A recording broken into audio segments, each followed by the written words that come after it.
Sorry, I just realized that I forgot to put the brand name. I just did a video talking about this camera that I bought, but I forgot to put the name. So let me just show you. This is the camera. Wait, let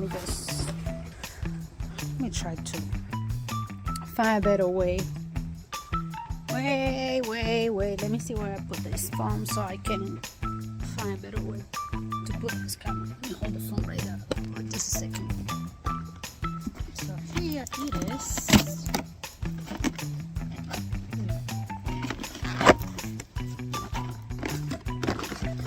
Yeah, let me see if I have the receipt in here. I'm gonna tell you exactly how much I paid.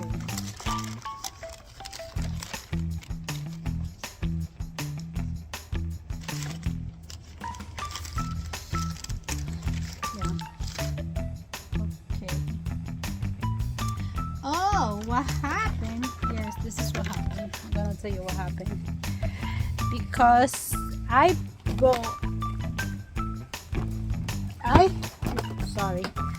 got before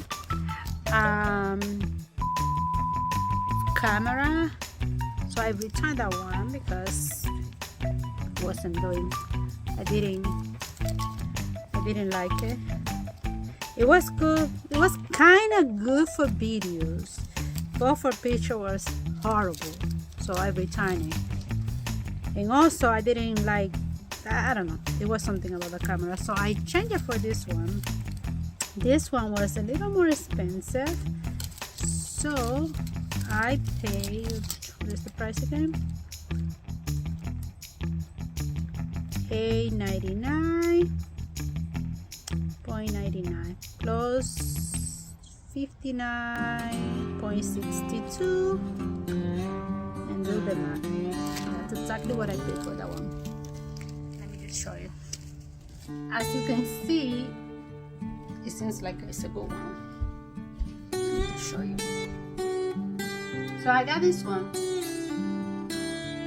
because I take a lot of pictures and I need a camera that can function. It's not the most fancy one, but it was expensive compared to some camera. So I had to get a new camera because the other one that I was using, it wasn't working for what I needed. It was really good for taking videos, but when I need to take a picture, it was horrible. So far, I love it. The other one I took it, I don't want to mention the brand, but it was apparently a good one. And believe it or not, it didn't work for what I needed. So if you need a good camera to take pictures and also videos, this is a good one. But I have to be careful because my son has taken over my camera. Every time I needed to take a picture or something, I have to try to figure out what the camera is. And the good